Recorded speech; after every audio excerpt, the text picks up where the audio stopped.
Fala, jogador! Seja bem-vindo ao canal Futebolando, o seu canal de notícias diárias sobre futebol. Aqui você fica por dentro de tudo o que acontece nos clubes. Então, para não perder nada, curta o vídeo, se inscreva no canal e ative o sininho. Então, sem mais enrolação, bora pro vídeo em 3, 2, 1. Já! O editor-chefe falou assim, melhores momentos do Vasco. Eu fico com a palavra imagens do jogo do Vasco. Não sei se necessariamente melhores momentos, assim, lá em São Januário, Breila. Porque a gente viu, então, um 0 a 0 no Rio de Janeiro, que também não resolve a vida do Vasco da Gama. O jogo começou tenso pro Vasco, bola na trave do Marcite, logo com 6 minutos, o Lanús chegando, o Lanús dominando os primeiros minutos, o Vasco foi se equilibrando, tentando ali aos trancos e barrancos encontrar o Verratti dentro da área. Essa jogada ontem pro Vasco não funcionou, aí o Verratti tentando uma cobrança de escanteio, mas foi um Vasco muito pobre de ideias, mas que no fim do primeiro tempo parecia ali ter encontrado um caminho para tentar a vitória, principalmente pelo lado direito com o PH. O PH sendo muito importante, sendo esse escape de velocidade também do Vasco, e é isso. Aí nessa reta final do primeiro tempo, como destacou o Breila, mas nada muito efetivo assim, né, Jailson? Era o ponto que eu ia pegar de positivo pro Vasco, foi o lado direito, coisa que a gente já conversava ontem, né, do Paulo Henrique sendo a válvula de escape, o Ryan, mais um bom jogo do Ryan, foi bem pelo lado direito, teve hora que caiu pelo lado esquerdo, só que é aquilo, né, o fato do Ryan ter ido bem como titular, você perde o que você tinha diferente quando ele entrava no decorrer do jogo, não tem ninguém. Você fica refém do Adson. Você tenta colocar o Adson durante o jogo para ver se surge alguma diferença, mas era o que o Ryan oferecia ao Carille quando ele entrava no decorrer do jogo. Isso daí foi o calcanhar do próprio Ryan e termina na finalização do Paulinho, foi uma das poucas oportunidades do Vasco no segundo tempo.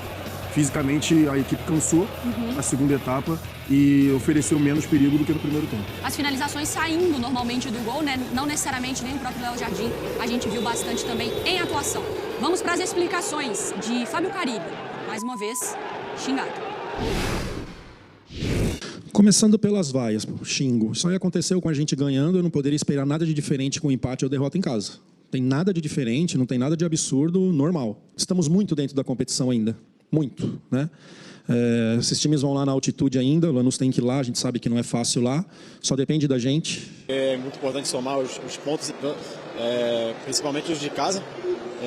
Agora a gente vai ter que brigar pelos de fora, vamos ter que ganhar os jogos se a gente quiser classificar, e esse é o nosso objetivo. Então foi um jogo que foi difícil, a gente conseguiu controlar um pouco o jogo durante alguns momentos do jogo, mas não tivemos muitas chances claras de fazer o gol. A gente sabe que é muito importante a vitória.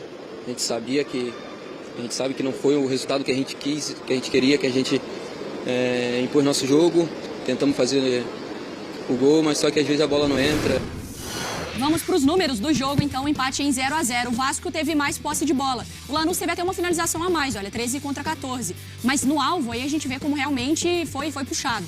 2 finalizações no alvo contra uma, 2 grandes chances contra uma, 19 ações na área rival. O Vasco teve esse número melhor do que o Lanús, mas com pouca efetividade. A gente vai para o Rio de Janeiro com a Glaucia Santiago e também com o Fernando Campos, porque é isso, o desempenho a gente pode fazer avaliação, Glaucia e Donan, mas também na questão da pontuação, né? Deixa pontos importantes também jogando no Rio de Janeiro. Bom dia.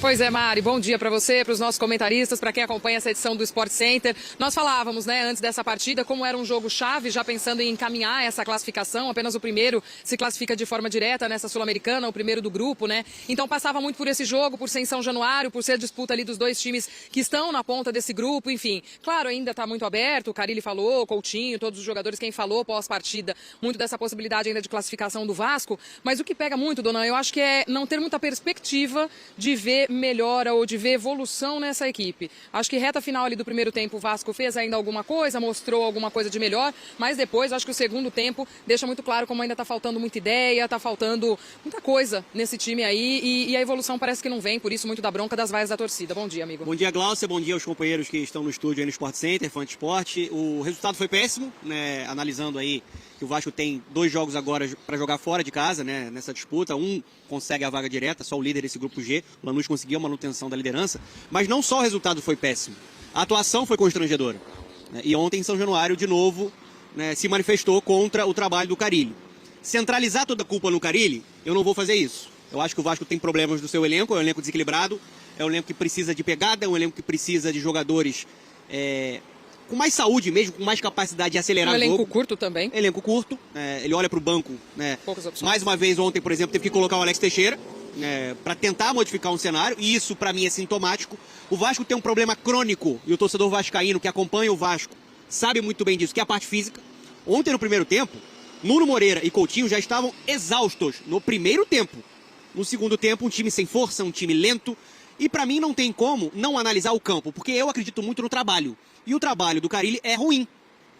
O Vasco é um time desorganizado, principalmente quando ele precisa ser protagonista, quando ele tem a necessidade de propor jogo. Os jogadores ficam distantes, não existe uma aproximação, não existe um mecanismo de criação, não existe uma triangulação. O Vasco não tem as armas necessárias para conseguir encontrar o espaço dentro de uma defesa adversária. Ontem teve 71% no segundo tempo, não finalizou nenhuma vez no gol. Então, para mim, o campo é sagrado. E o campo diz agora que o trabalho do Carille é ruim, o desgaste para mim é enorme e eu não consigo ver também essa perspectiva de mudança. Eu não consigo ver esse trabalho evoluindo.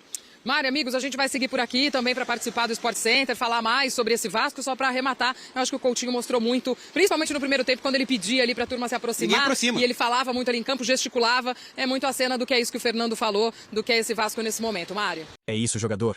Se curtiu essa notícia, deixa seu like, comenta aí embaixo o que você achou ou compartilha com a galera. Até o próximo vídeo.